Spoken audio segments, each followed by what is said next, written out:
What's up, everybody? Let's talk about acids and bases. Now, I am 100% sure that you have heard of acids and bases in your life, right? Whether it is battery acid or, I don't know, lemon, vinegar, those are acids, right? We eat acids every day. Maybe not every day, but we eat acid in our food, right? But we also heard that acids are dangerous. So how come acids are very dangerous, but you also eat acid? How come we have stomach acid in our stomachs? Why does it not kill us? So we are going to talk about different types of acids. What makes something an acid? What makes something a base? And we're not only going to look at that, we're going to look at the differences between acids, and we're going to look at how you measure their strength. And finally, we're going to look at pH. How do you measure pH? How do you calculate it? And we're going to look at how you calculate pHs of bases and acids, and then whether they are weak or strong. And if you don't know what I'm talking about, you are going to know. So let's get started. So we are talking about acids and bases. Now, what is an acid and how is it different from a base? Well, we are going to be defining acids and bases based on different people, right? We're going to start with a guy called Bronsted. So it's Bronsted and Rowley, right? So Bronsted told us that acid is a proton donor, is something that gives a proton, and then a base is a proton acceptor. Now, it's very important, very, very important in this chapter that you know what a proton is. If you remember, we talked about a proton in earlier chapters, but a proton in this chapter is referring to a hydrogen ion. Why is hydrogen ion a proton? Is because hydrogen usually has a proton and an electron, right? One proton, one electron. So if you have H plus, it means that it's a hydrogen ion that has lost an electron, so it's left a proton, right? So when we talk about protons here, we're talking about H plus ions. So H plus ions is the currency when it comes to acids and bases, by the way, right? And we're also going to talk about how this proton, when it is in water, right, it binds to water to give us something like this, H3O plus, right? So this hydrogen binds to water. So this is still a proton. It's just a proton bound to water. So these will be used interchangeably. We're also going to use a hydroxide ion as well, right? Hydroxide ion. Because one of the definition of acids, right? This is from a guy called Arrhenius, right? Acids and base, he told us that a base is something that gives away a hydroxide, right? So that's Arrhenius acid. He told us that a base is something that gives away hydroxide, and acid is something that gives away hydrogen. But better definition later with Bronsted told us that an acid is something that gives away its proton, and then a base is something that accepts that proton, right? This is where everything comes from. I want everybody to understand this, right? So an acid, we're going to write it down this way, like this. Ha is going to have a proton, a hydrogen ion to give. So an acid is something that gives away its hydrogen, like that. Or if you want to show how it happens in water, it gives away its hydrogen to water. So it's going to be equal to H3O plus A minus. So this is what defines acids. They give away their hydrogens, and guess what? The bases accept the hydrogens. So the bases, like a B, is going to take that hydrogen H plus, and then it's going to become BH plus, right? It's going to take that, and if we want to involve water, B plus H2O, we're going to take that hydrogen, right, from water, so it's going to be BH plus what, plus OH minus, right, because H2O is basically H plus and OH, right? And you might have noticed something about water here. Water is acting as an acceptor here. It's acting here as an acceptor of the hydrogen, and then base is acting here is acting as a giver of hydrogen. So you realize that water is acting both ways. It's giving away hydrogen, it's getting hydrogen. So water is special. It can give away its hydrogen, it can get its hydrogen. So water can act as an acid and as a base, right? So again, after we know what an acid and base is, we need to talk about water. But let's go back to what your book says. Your book is showing you like a base. When in water, it's going to get its hydrogen to become this. So this is ammonia. Ammonia is a base, right? So this is literally the same thing as this. It's just our B is ammonia, right? And again, when you have a base here getting a hydrogen, water giving away its hydrogen is acting as a what? As an acid, because acids are things that give away their hydrogens. So this is an example of an acid-base reaction. But let's go back to water. Water can be an acid and a base, so we call it an amphiprotic. What is an amphiprotic? It's a substance possessing both acid and base properties, right? And this is, by the way, the second reason, this not even the second, it's like the 15th reason why water is one of the most common solvents. That's why water is the medium of life. That's why whenever we go out of space, we look for water, because water is very polar. It dissolves a lot of polar things, and now we know that it's going to react with bases and acids, right? So it is a solvent used for both acids and bases, right?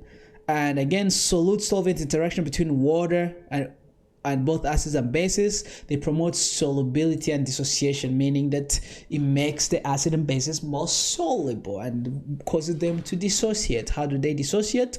This is how they dissociate, right? They give away hydrogen or they gain hydrogen if it's a base, right? So water is important here. It has acid-base properties, right? So as I showed earlier, water gives away its hydrogen ion and then OH ion, right? And again, something we call auto-ionization of water means that if you have two waters, right? So if you have H2O, I was going to write it down, but it's here. H2O plus H2O, right? Guess what happens? One hydrogen is going to act as an acid, meaning it's going to give away its hydrogen to what?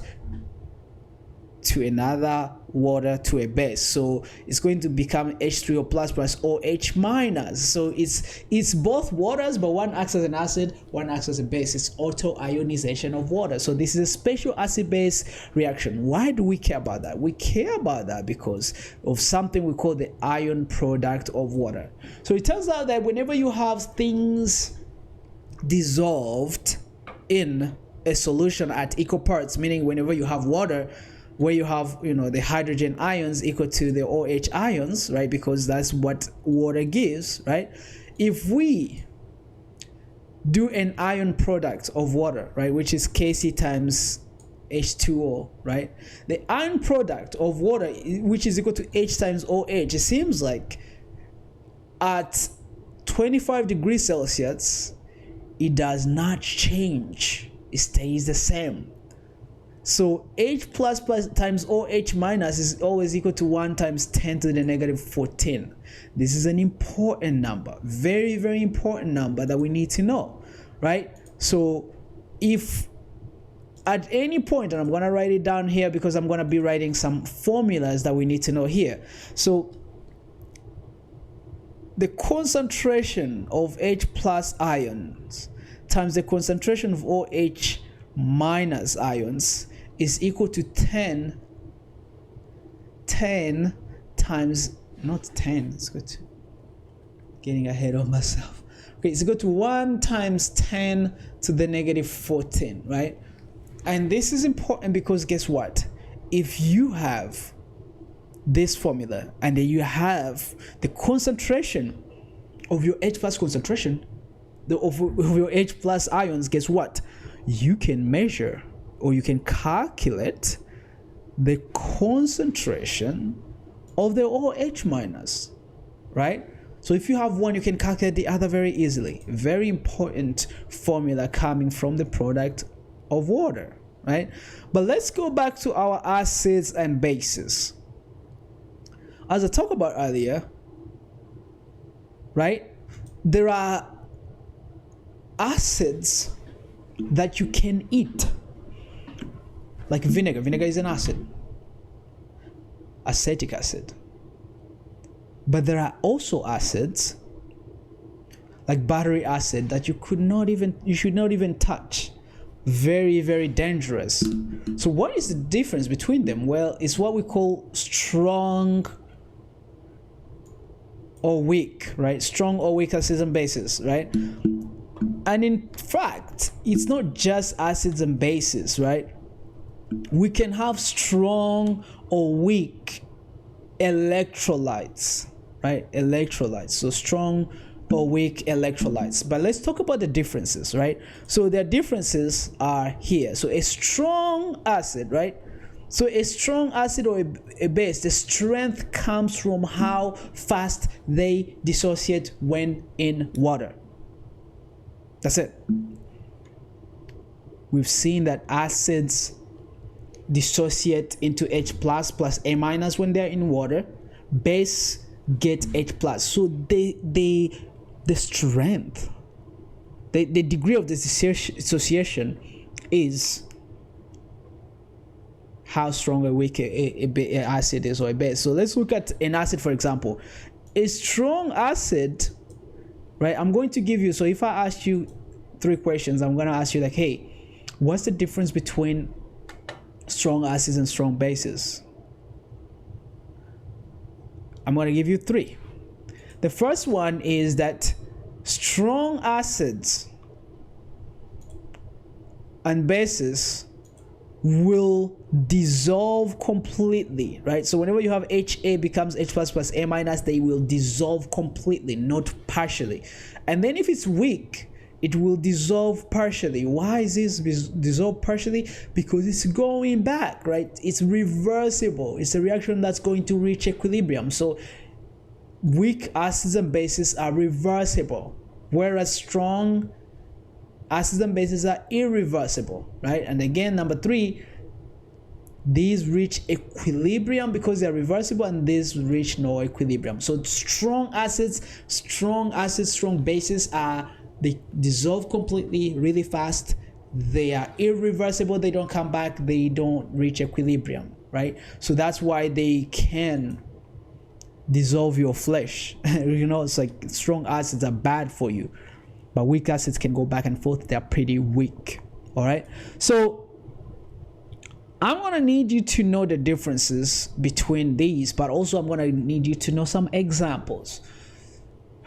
So, and also I'm going to give you something, and then I will ask you, hey, is this an acid or is this a base? Is this strong or is this weak? So the easiest way to remember is to remember the strong ones. So there are 6 main strong acids, and I want you to just remember this, right? There's no other way around. Just remember these 6 main strong acids, right? And they're easy to remember. HBr, HCl, HI, right? Notice that HF is not here. BrClAI. These are strong acids. And then you have nitric acid, HNO3, perchloric acid, HClO3, and then sulfuric acid, H2SO43. This is the battery acid, right? So strong acids, just remember these 6, and then every other acid will be weak. And I encourage you to remember the examples. So for strong acid, maybe HCl, HBr, HNO3. Acetic acid, the one in vinegar is a weak acid, right? So this is the one that we remember a lot. And as you can see, this one confuses people sometimes, but this hydrogen at the end right here is the hydrogen that leaves, right? Because we know that, we remember, acids give away their hydrogens, right? So acetic acid is one, carbonic acid is another one. So again, remember examples. HF, hydrofluoric acid, is a weak acid. This is one that a lot of people confuse with these three at the top that are strong. But HF, so phosphoric acid is another one. So these are weak acids. A lot of these are found actually in our body, except this one. This is cyanide, so you don't want this in your body. But these are weak acids. These are strong acids. Don't memorize all weak acids because there are so many. Most acids are weak. There are thousands of weak acids, but there are way less strong acids. So learn about these main six. There are some other strong acids, but they are way less common, right? What about strong bases? Strong bases, they're even easier to remember. Why? Because are metal hydroxides. So if you have a hydroxide ion here, and then you have a metal, then you have a strong base, right? So strong bases, very easy to remember. You don't even have to memorize them. It's a metal and a hydroxide ion. And then what about weak bases? Weak bases, right, are all based on, not all, but most of them. Most of them are based on ammonia. So ammonia NH3 is our main example, our classic common example. So look at this. Ammonia is a classic common example of a weak base. Acetic acid or vinegar is a classic common example of weak acid. HCl is a classic common example of your strong acid. And then NaOH, sodium hydroxide, is a classic common example of a strong base. So these are the ones that you will most likely encounter, but you will encounter others. So make sure that you know how to differentiate. Make sure that you know, if I give you anything, you will be able to tell me whether it's an acid or base, or if it's strong or weak. So weak bases are NH3, but there are other ones that are bound to something that has NH as well. We call these amines in organic chemistry, but you don't have to worry about that now. Now another one is sodium bicarbonate. This is baking soda, right? Baking soda is a base. It's a weak base, right? So again, get familiar with acids and bases, weak or strong, right? So again, weak acids, weak electrolytes. This is an example of acetic acid, and this is how it acts, like we talked about, right? Like we talked about, is going to be, so this will be your A. So if we talk about HA, this will be your HA, this will be your A, this would be your H, right? So if we know that HA, when it's in water, gives you, and this is our back arrows because this is weak acid, right? It's going to be equal to H3 or plus, so it gives the each hydrogen to water, plus A minus, right?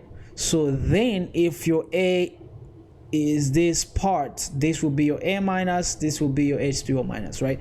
So we definitely absolutely need to, if I give you a acid or base, I can ask you like, hey, how does it react in water? How does it react in water? All right, I can ask you this. So let me give you a kind of question, and this will be like question 1, right? Question 1 is, for the following,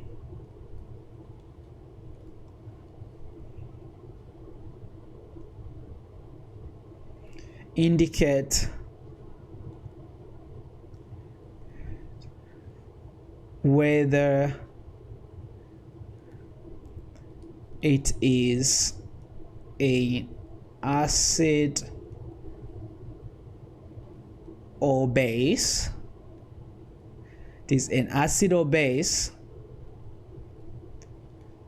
strong or weak, right? And then show how it reacts in water. Okay, all right, so I'm going to give you,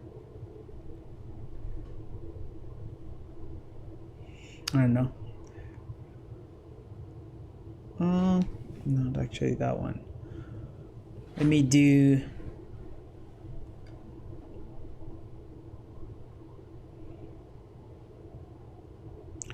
H2CO3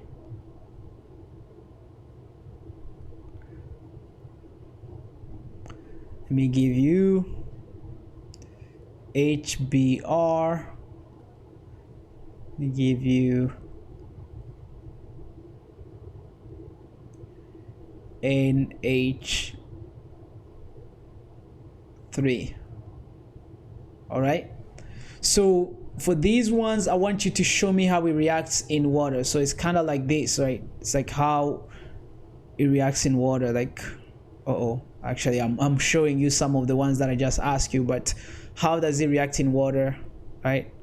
How does this react in water, and then what does it give when it reacts in water? So go ahead and lay it down like that. Tell me for each one of these, answer these 3 questions. That's your question 1.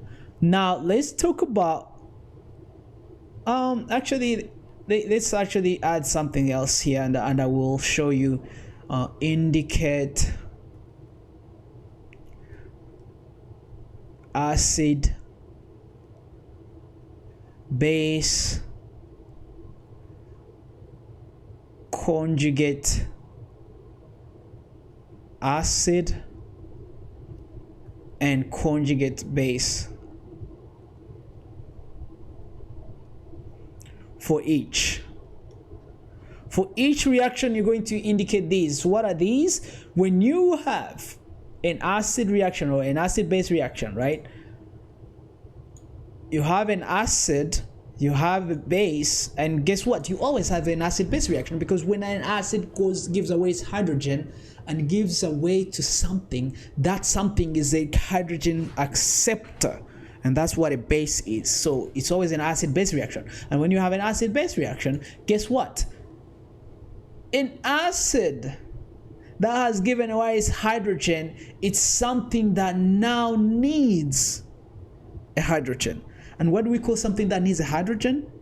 It's a base. So in an acid-base reaction, an acid becomes a conjugate base, right? It's a conjugate base. It's a thing that became a base after giving away its hydrogen. Same with the base, right? A base is something that needs a hydrogen. It gets it from the acid, but now it has its hydrogen. If it has its hydrogen to give, then the things that have hydrogens to give are called acids. So it's a conjugate acid. A base gives away its conjugate acid, right? So for this one, for each one of these reactions, after you give me how it reacts in water, in that reaction, show me which one is the acid, which one is the base, which one is the conjugate acid, which one is the conjugate base. Obviously, if you have a reaction where you have a base, the water will act as an acid, right? And then the water, when it gives away its hydrogen, it will become a conjugate base. This, when it gives away its hydrogen as a base, when it gets its hydrogen as a base, it becomes a conjugate acid, right? Same thing, but opposite with this one, right? If it's an acid, the water is a base.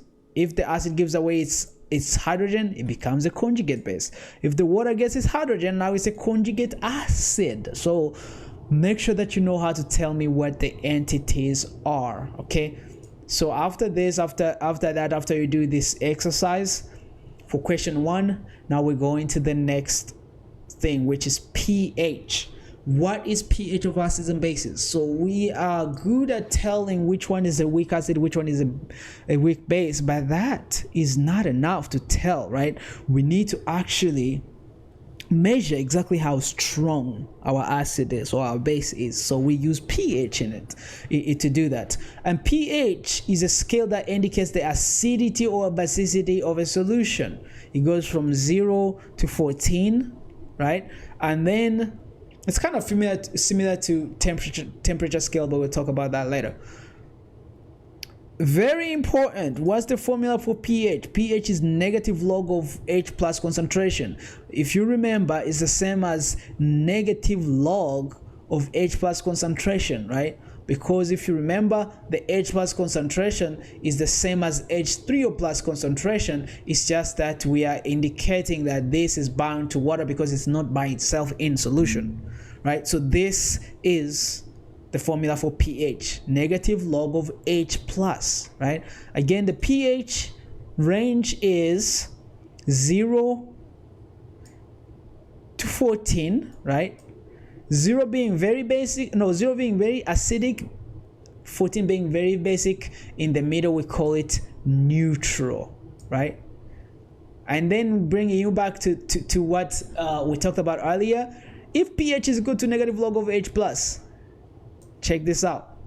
If you don't have the H plus concentration, you can find the H plus concentration from this formula that we looked at earlier. Where did we see it?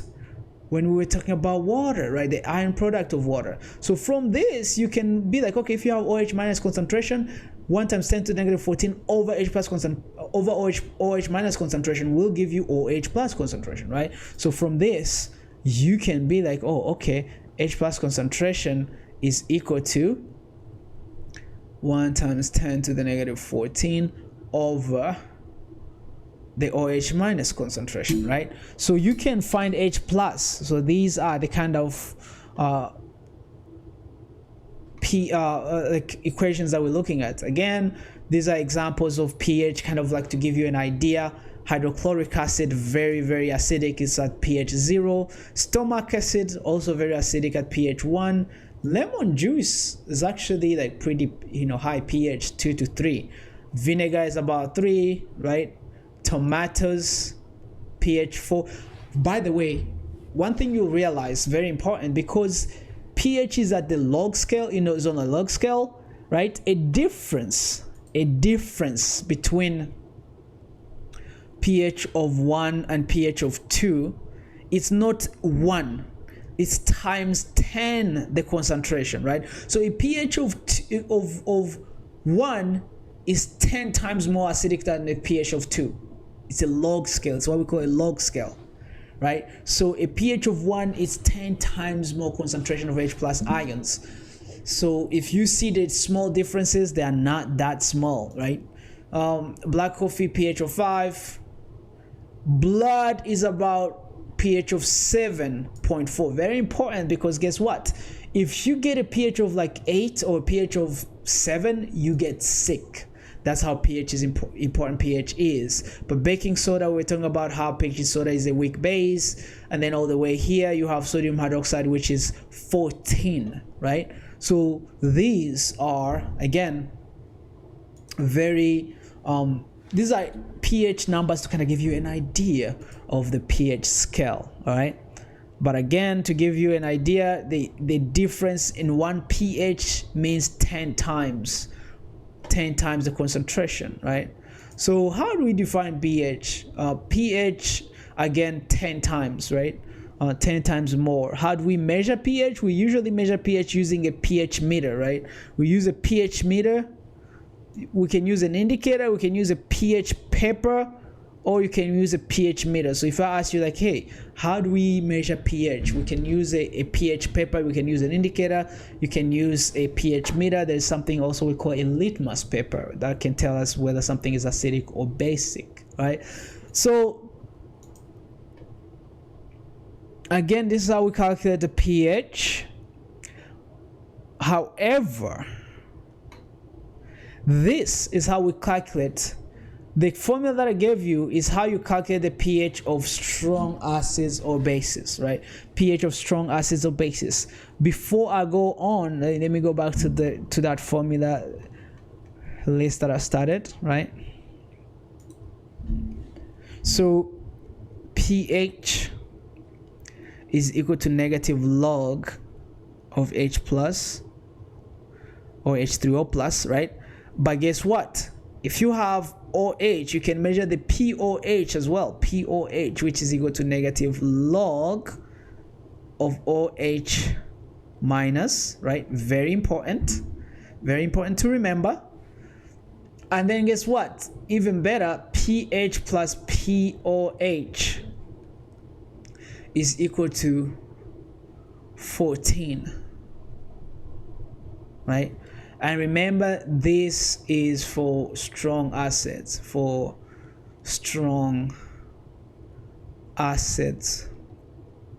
and bases, right? In fact, let me give you another fun one, right? If pH is equal to negative log of H plus, what if I gave you pH and I asked you for H plus? Now, if you're comfortable with math and algorithms and all that stuff, you might be able to figure it out, but I'll give you a quick formula. H plus is equal to 10 to the negative pH. This is how you move it around. Very, very easy, right? And then POH is equal to negative log of OH minus. So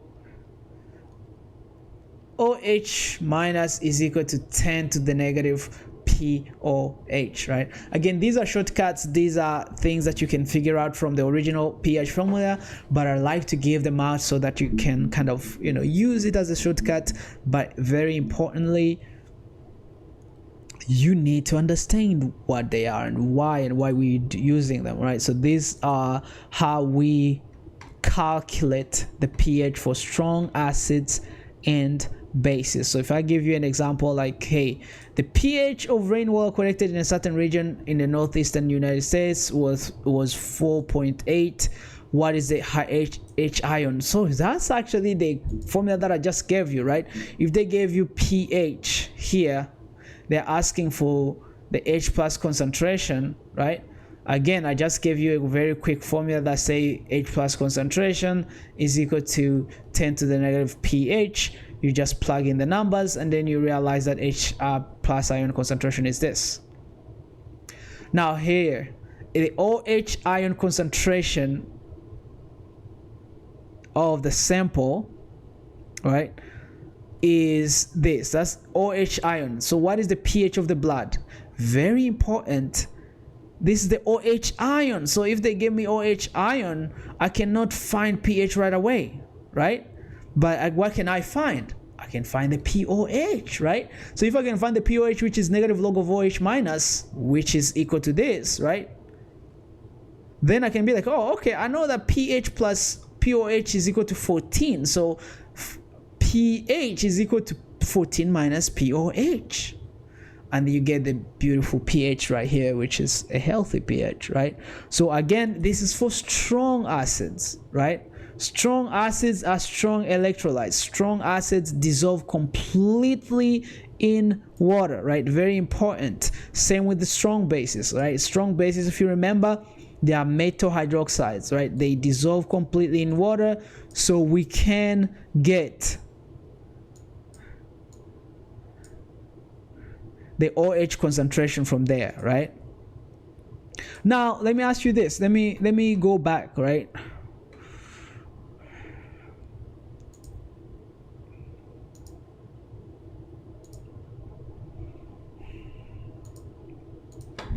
So I can ask you, like, what is the pH?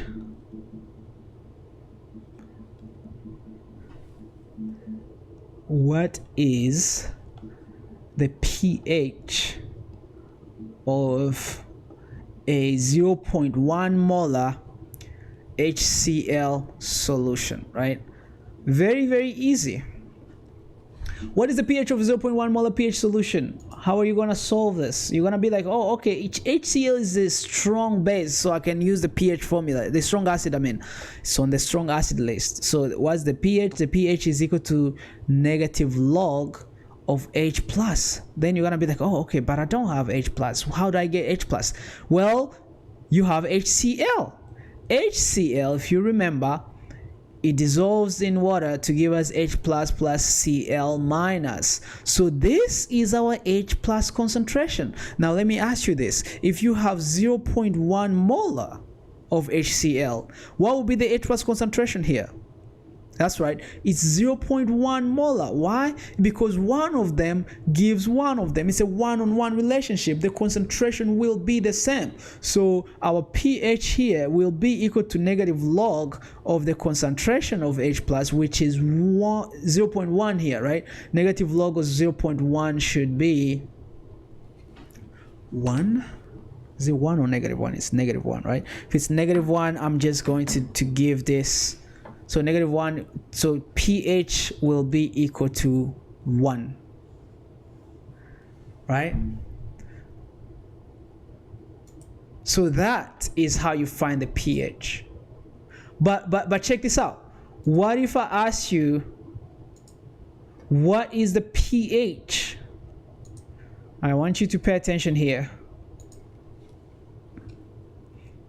Very similar question, but what is the pH of a 0.1 molar H2SO4 solution? All right, so I asked you this. What would be the pH? Anybody notice what's different here? What's different? We still have a strong acid, right? H2SO4 is a strong acid, so we're going to use pH is equal to negative log of H plus very easily, right?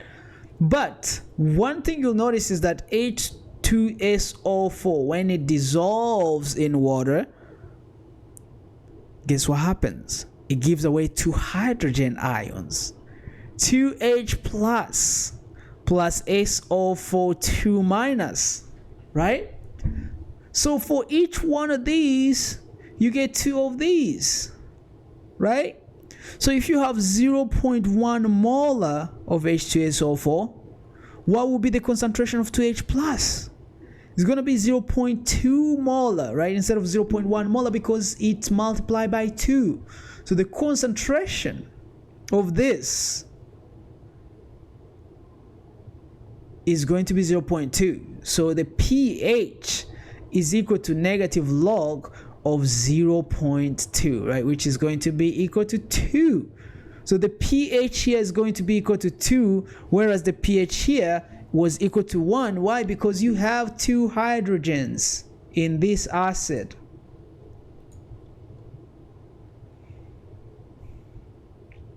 Very important. So we call these, and you can write this down, polyprotic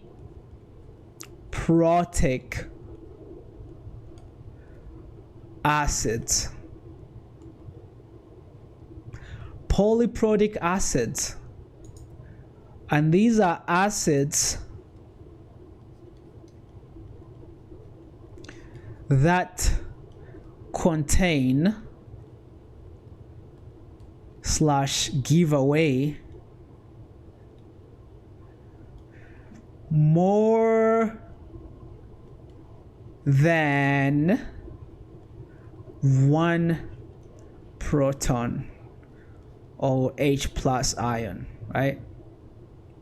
So these are called polyprotic acids, and we're gonna see them, and we have to find their concentrations, right? We have to find their concentrations if given a original concentration, right? So H2SO4 is one of them. There are others, but they are not I can give them to you. They are not strong. Like H3PO4, you notice it's not strong, but it's still a polyprotic acid, which gives you H3H plus PO4 3 minus, right? This one, it gives you H2. So these are called polyprotic acids, right? And that's how we find their pH, right? So by now, guys, you've learned how to find the pH of a strong acid, a pH of a strong base, and we've learned how to find the pH of a strong acid when it is polyprotic, or when it has more than 1 hydrogens, right? By the way, it's the same with the base, right? It's the same with the base. So a base here it will be like 0.1 so it will be like 0.1 molar NaOH, right, which will give us the OH concentration of 0.1 molar. Why? Because, well, NaOH has one OH, but if you have calcium dioxide, not dioxide but hydroxide, right, this one is gonna give us that OH minus concentration is equal to what? Is equal to 0.1. So if this is 0.1 molar, the OH minus concentration is going to be 0.2. Why? Because it has two of them, right? So it's the same with acids and bases that are strong, and acids and bases that are strong and they either have one hydrogen or more, or one OH or more. So these are strong acids. Let's go to weak acids, right? So weak bases are weak electrolytes. So we talked about HF and O2 and things like that, all right? And again, this is kind of like a example. So I gave you a table of like, hey, these are weak acids, right? Weak acids, just like and water also is a weak acid as well, or weak. And then we also have, you know, their conjugate bases and stuff like so on and so forth. But again, if you can kind of visualize it, HCl, whenever it's in water, gets broken down very quickly into into Cl minus and H plus. But HF, which is weak, it doesn't get broken down. Only little of it gets broken down, right? So this is why, right? And I want you to think about this, right?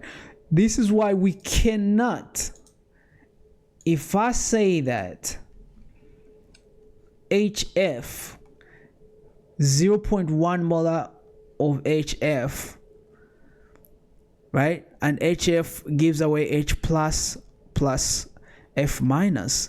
But I cannot say that I have 0.1 molar H plus concentration. Why? Because not all of HF, not all of 0.1 molar gives away H plus plus H minus. Why? Because it doesn't completely dissolve. That's what a weak acid is, right? So because of that, I cannot use the negative log of H plus. So I cannot use negative log of 0.1 molar, right? So I have to figure out how it dissolves, right? I have to figure out how it dissolves. So I want you to bear with me here, right? Because I need you to understand how we find the pH of this, right? And I'm going to go through steps, because again, of all this chapter, this might be the hardest part, quote unquote hardest, but again, you got it, especially since I've talked about this before. So HF is 0.1 molar, right? And then at the beginning, we don't have any of these are zero, right? You realize what I'm trying to do? Well, at equilibrium, so you have a change, right? This goes away by X. This is added by X. This is added by X. And yes, I'm trying to do the ICE table. ICE, right? Initial change and equilibrium. So at equilibrium, you're going to have 0.1 molar. Let me actually remove molar for now. 0.1 minus X. You're going to have X here. You're going to have X here, right? So we do not calculate pH by using the original concentration. We calculate pH by using the equilibrium concentration. So here, if you can see, X is the concentration of H plus at equilibrium. So pH here will be equal to negative log of what? Negative log of our X. But we have to find X. So how do you find X? Remember that our KEQ, or our equilibrium constant, is equal to, right, the concentration of the reactant. So it's going to be x times x squared over the concentration of product over concentration of the reactants, which is 0.1 minus x. All right. And it turns out that every acid, every weak acid, it has its own KEQ. We actually call it Ka, or a dissociation constant. In fact, we put it here, the dissociation constant of that acid. So if I look up the Ka of HF, so the Ka is always going to be given to you, right? So Ka of HF, right, is equal to 0.00068, right? So look at this. You have x squared over 0.1 minus x is equal to 0.0086. What is it? It's a quadratic formula. We have to solve for x, right? But I'll show you an easy way to solve this without having to use the quadratic formula, and then I will show you how to use it. So if you have, so x squared, right? X squared over 0.1 minus x, so x squared over 0.1 minus x is equal to 0.00068, right? Everybody with me? If you're not with me, make sure that you pause, rewind, make sure that you understand this so far. Because now we're going to solve for x. However,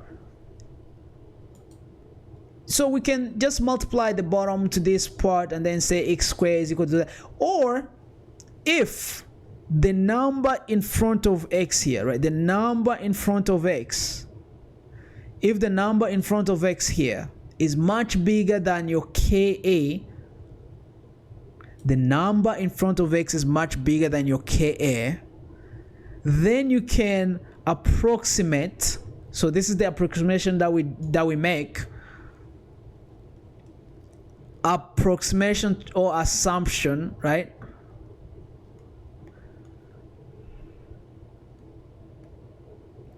We approximate that 0.1 minus x must be really equal to 0.1 because x is just so small, right? Because guess what? This is the dissociation constant, right? The dissociation constant shows that how much goes away, right? So if the dissociation constant is pretty small, then x must be really small, right? So whenever we remove 0.1 from x, it doesn't change that much. So when we make that approximation, look at how our equation becomes much easier. We say x squared over 0.1, right? Because we just approximated, is equal to 0.00068, right? So this gives us that x squared is equal to what? Is equal to 0.1 times 0.00068, right? Which is going to be equal to 0.00068. Now, if I have x squared, how do I find x? That's right, square root, right? So you just put this in your calculator and then press square root, and then you should be good. So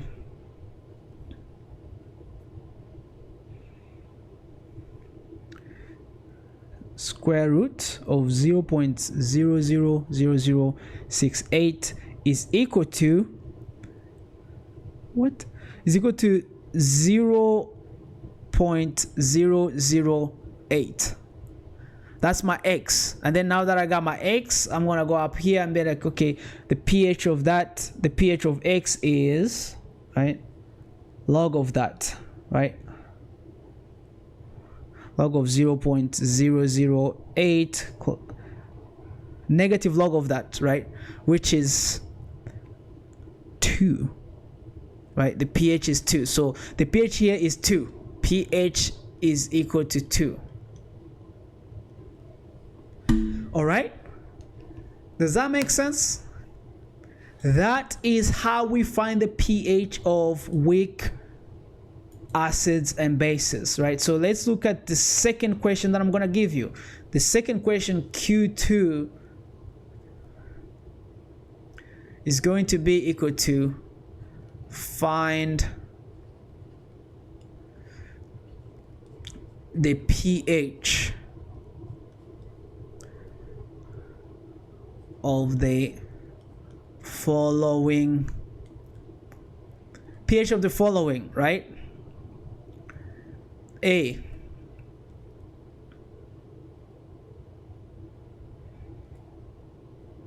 CaOH.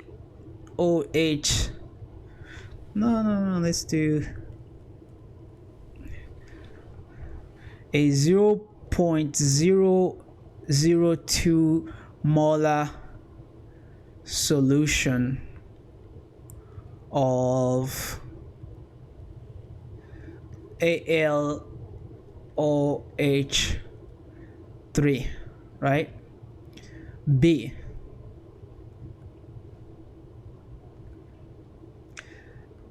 a 1.8 times 10 to the negative 9 molar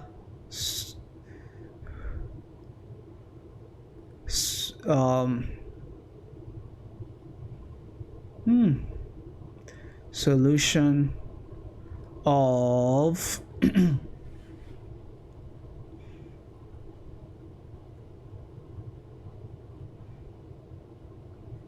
HBr. C,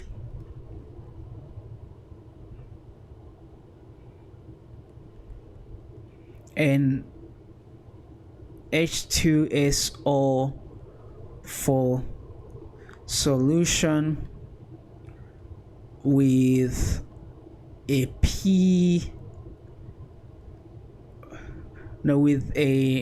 OH. Oh no, actually never mind. Let's do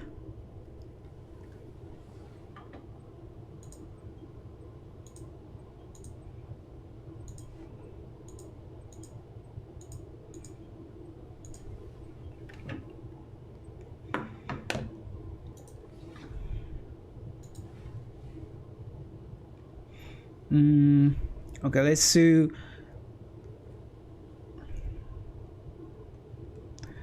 a 0.01 solution of CH3COOH. D, a 0.5 molar solution of H3PO4. Then E, a 0.01 0.21 molar solution of NH3. All right, so let's find the pH for these five. All right, okay, so again, I already shown you how to do the ice table, right?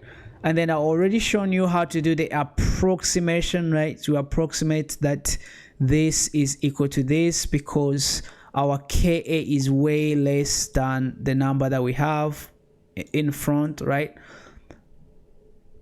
But if not, then we're gonna have to do the quadratic formula equation, right? But other than that, that is how we do weak acid. So again, I just kind of gave you a also step by step. And again, sometimes you're gonna have to use the quadratic formula that we already discussed how to use, right? Okay, so that is how we find pH, right? And like I said, in real life, we care about pH a lot. In agriculture, crops grow based in certain pH, and guess what? You change the pH of the soil, the plants die. Physiology, blood pH has to be like within like 0.1, pH of 4, pH of 6, pH of 7.4 is what we need. If you have pH of 6.4, you die. That's how bad it is, right? Acid rain used to be a big problem. It's no longer as big, but acid rain lowers the pH of water. Municipal services have to always measure pH in industry, and then more importantly to me, in lab we always measure the pHs of the things that we work with. Why? Because I am a biochemist. I work with biological systems. I work with biological cells. I work with proteins. They need a certain pH or they will not work. All right, so that is the importance of pH. Now let's talk about a little bit of like, how do we compare acids? How do you know if an acid is better than another? Again, we talked about pH, but we can also look at an acid strength depending on their bond, because the stronger the bond, the weaker the acid. Why? Because if the bond is very strong, guess what? It's going to be harder to release this hydrogen, right? So as you can see, HF is a weak acid, so HF is a weak acid, but then ClBrI is a low acid. So if you look at the electronegativity, right, this element F with the highest electronegativity with the strong attraction has the lowest strength, and then the other ones are weak. So make sure that, you know, if I give you these acids and I ask you to compare them in terms of strength, be sure to be able to tell me very easy. Then guess what? This is it right here, right? It's right here. But other acids, right? So there are acids that are bound to OH, right?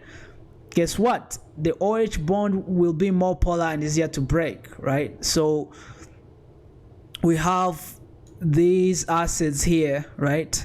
These acids, carbonic acid, for example, nitrous acid, phosphoric acid, right? These are all weak acids, by the way. But when you go to sulfuric acid, strong acid, right? Again, strong acid, it's usually easier to break, right? And again, it comes from the electronegativity. This is a strong acid because N has a high electronegativity, right? Than carbon, for example, right? So be sure to be able to rank these, right? Again, so acid strength increases with electronegativity of Z. Electronegativity of Z. What is Z? Is this element in the middle. These are acids that have oxygen. Acids that are surrounded by oxygen, right? So if I ask you to rank the acids, you're going to look at this atom. So if I ask you to rank these acids, you're going to look at, not these acids, but these acids, you're going to look at the element in the middle. That's how we rank them. So if they are all surrounded by the same amount of oxygen, so these three at the bottom are surrounded by the same amount of oxygen, of oxygen, then their strength is going to increase depending on their electronegativity, right? So ACE is going to be it's going to be more stronger than P, right? Here N is going to be stronger than C, so nitric acid is stronger than carbonic acid. Does that make sense? So again, we know how to rank the acids now based on their position here, electronegativity, when they are just single acid like this, right? But when they are surrounded by oxygen, we use electronegativity as well. But then when they are of the same rank, right, when it's the same, so see, when it's the same element, like Cl here, right? If they have different numbers, then the strength increases as you add more oxygen, right? So the more oxygen, the stronger. Same here, right? That's why we have nitrous acid is weak, but nitric acid is stronger, right? So we just seen three ways that you're gonna be able to tell me which acid is stronger. What are the three ways?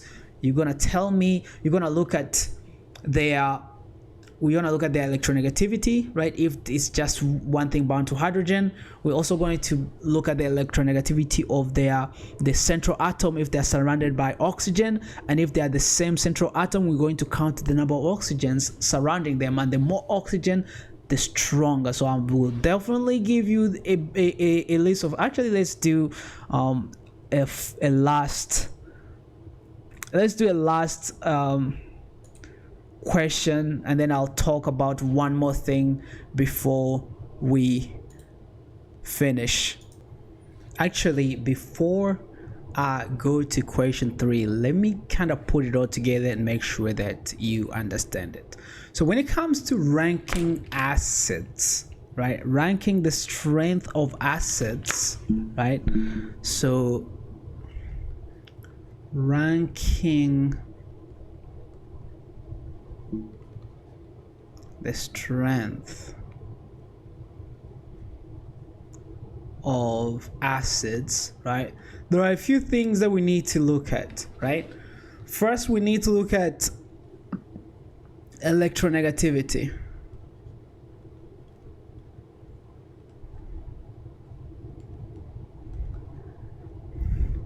And this is when you go across this way in the periodic table, right? When you go across this way in the periodic table, the more electronegative it is, the more acidic it is. But then when you go down, we look at size. So electronegativity, for example, C versus N, right? The acid bound to C will be weaker than the acid bound to N. When it comes to size, this is going down, right? If you remember, we talked about how size goes down, increases as you go down. And as we increase the size, we become weaker, right? Because whenever it increases the size, it's harder to remove that oxygen, that hydrogen, right? So this is HF versus HCl, for example. HCl is stronger because it has a smaller atomic radius, right? So again, whenever we go down, we become weaker, right? So as we go down, you become weaker. All right, so the acidity, right? Again, acidity, okay, yes, as you go down the periodic table, you become weaker, but it's because you are going down in size. Yes, you are going down in size, not increasing. So the acidity increases when you go up, right? So those are two things. The third thing that I talked about is oxygens, right? Oxygens. The more oxygens, the better. The more acidic, right? So for example, HSO4 negative versus no, not this one. Which one did we look at? We just looked at it. All right. HClO2 versus HClO3, right? That's the one. So HClO2 versus HClO3, right? Based on oxygens, oxygen go up, the acidity goes up. Same with size. So let me put the high arrow here saying that when you go up in size, the acidity go up, right? Goes up. So that's why HCl has higher than HF. And then another one that I'll talk about, I don't think I talked about it, is charge, right? The more charge, so more charge means more acidic. This is another one, right? More charge means more acidic, right? More positive charge means more acidic, right? So these are the things that are going to help you rank acids. So question 3, Q3 is rank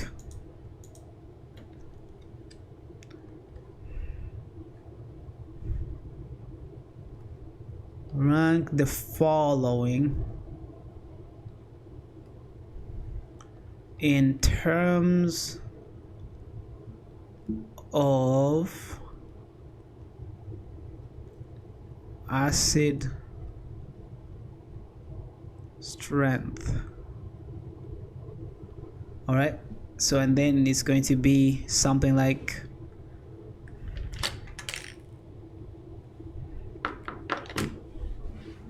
let's just start with HNO3 HClO2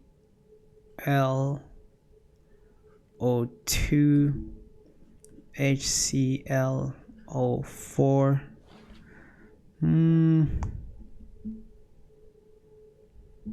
How about HCl, right? HCl,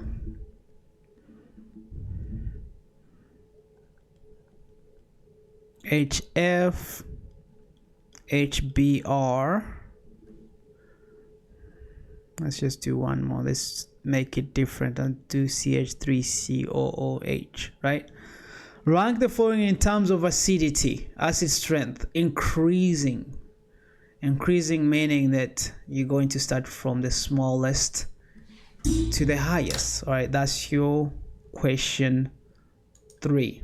All right, and those are the questions that I have for you today. But before we end, I want to talk about one last thing, and this is also a very important concept, right? So last but not least, so it turns out that in nature, even things that are not particularly acids or bases exhibit acidic or basic behavior.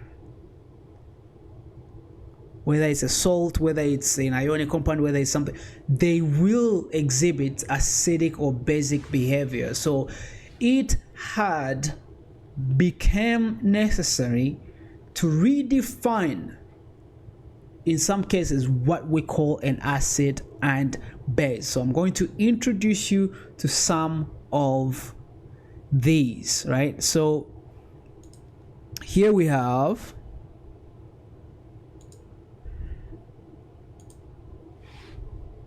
acid-base properties of salts. All right, what are acid-base properties of salts? We have neutral solutions, right? And these are salts. And by the way, remember that salts are just ionic compounds, right? Ionic compounds like NaCl, or KCl, whatever. So salts containing an alkali metal or alkaline earth metal ion and the conjugate base of a strong acid, right? So meaning that if you remember on your periodic table, alkali metal and alkaline earth metals are the first and the second row, right? So lithium, sodium, potassium, calcium, rubidium, cesium, francium, right? I've memorized all of them. But first row and second row, right? All of the metals in the first row and second row, if they are paired with something like a bromine, so with something from a strong acid, right? We know our strong acids, right? They are from chlorine, from bromine, from nitrate. So if it's kind of like Na and Cl, right? Or NaBr, Na, so it's a NaCl, NaBr,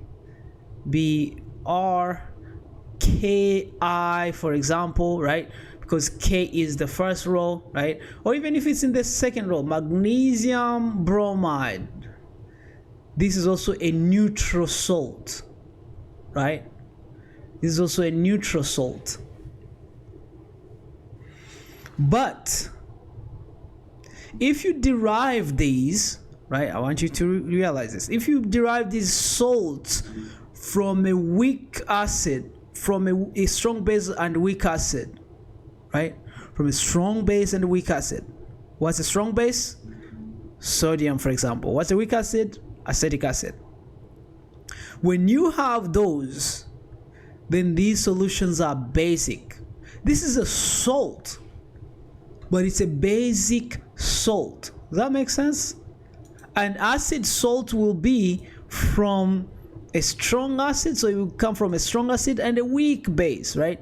So if you've been following correctly, you know that NH3 is a weak base, right? NH3 is a weak base. HCl is a weak acid. Is a strong acid.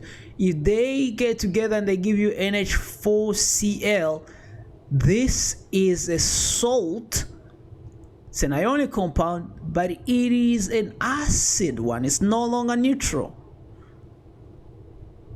Does that make sense?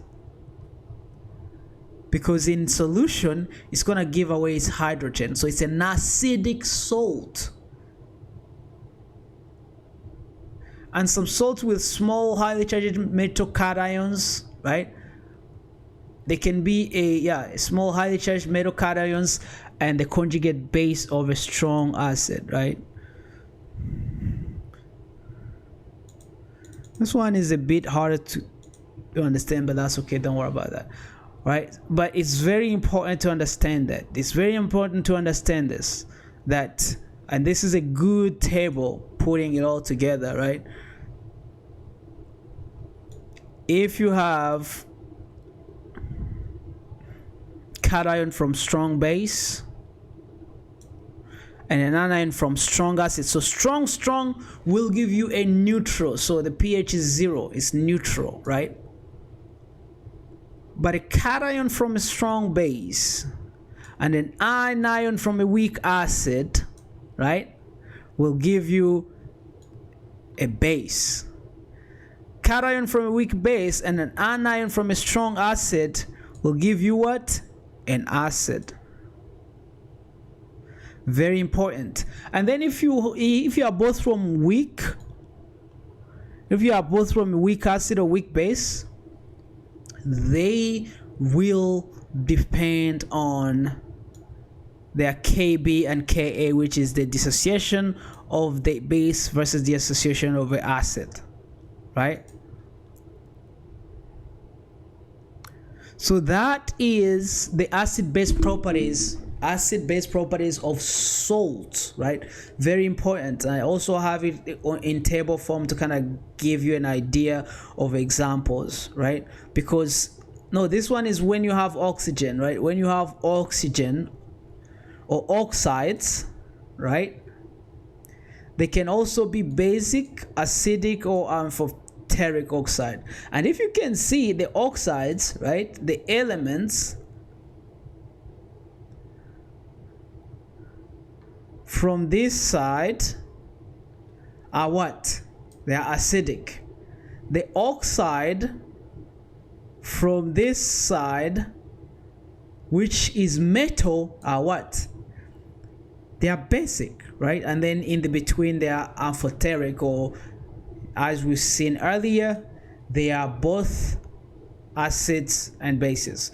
So for now, we've just seen that salts, meaning ionic compounds, can be acidic or basic depending on where they come from, what type of acid or base that made them, right? But then we also seen that oxides, things that have oxygen, can also be acidic or basic, right? And then look at this. We also realize, so here's the deal, guys. Here's the deal. If you measure any chemical in the world, it will give you a certain pH, right? Even if it doesn't have an acidic, even if it doesn't have an acid in it, even if it doesn't have a base in it, it will give you a certain pH. So any compound in the world, whether it's water, whether it's soup, whether it's whatever, when you put a pH meter in, it will give you a certain pH. And it will be an acidic, basic, like tomatoes are acidic, right? What makes them acidic? Because tomatoes is a mixture of a lot of things, right? So every compound, every solution will give you a certain pH, and it will fall either in acidic, basic, or neutral. So now that you understood the acid and bases, this part is to make you understand that, hey, even the things that don't give away hydrogen, they can act acidic, right? So one last one is a change in a definition. So originally, Arrhenius says, oh, a substance that produces H plus ions in water is acidic. Okay. Bronsted, the one that we've been using, is a proton donor, right? He said a acid is something that gives a proton, which is similar to Arrhenius. But Lewis redefined the acid. So a Lewis acid, I want you to understand what is a Lewis acid, what is a Lewis base.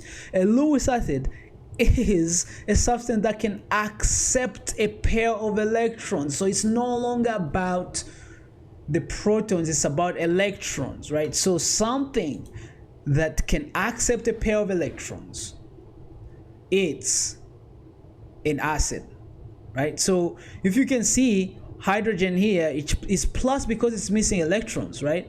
So if you can get a pair of electrons from oxygen to become this, it is an acid. And then a base is something that gives away a pair of electrons, right? So Lewis base is going to, so basically we've been saying like a base is something that attracts high H plus ions, but how does it attract it? It gives it its electrons, right? So a Lewis base and Lewis acid is talking about electrons, right? So you draw Lewis structures. So any compound like this, right? I can ask you like, okay, this is NH3. NH3 is a base, but then what happens if you have, you know, F3 for example? NH3 is going to give it electrons. So then this is a base, this is an acid. So Lewis acids and Lewis bases are a way to redefine the definition to include what? To include these other things that don't have hydrogen, right? It's like, how are they acting acidic and giving us a pH less than 7 if they don't have hydrogen in them? It's because they are acidic by this new definition that says that it's something that can accept a pair of electrons. All right, so let me actually ask you one last question. I know that I say that was the last one, but this one should be easy. Q4 is mark the following as acid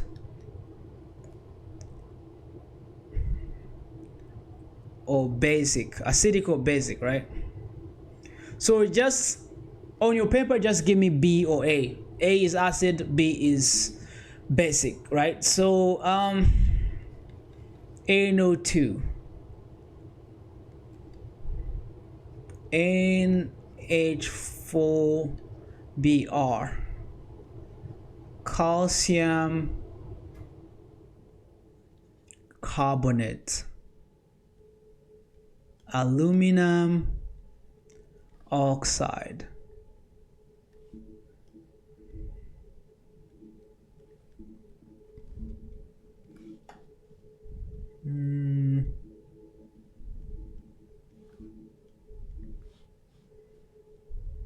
magnesium sulfate.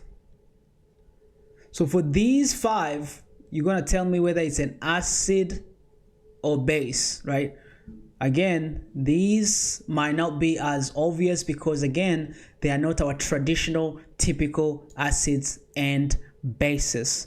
But that is the last lesson, that some things are basic, act as basic or acidic, even though they are not exactly like acids, right? So that is acids and bases, guys. We will get back to acids and bases and talk about them a little bit more, but for now, that's all you need to know. But as you realize, we have a lot of things to understand, some calculations, not a lot. The only thing that I see maybe you having a little bit of trouble with is calculating the pH of weak acids and bases. But again, replay it, rewind it, make sure that you understand it. Ask me questions if you don't. Practice. I will give you practice. I gave you some homework questions. I will give you the quiz. I will give you also a separate practice if you ask for it, and I also can give you you should have a book. You should have a book that has a lot of other practice questions as well. But that is all I have for you today, and I will see you in the next lesson. Bye bye.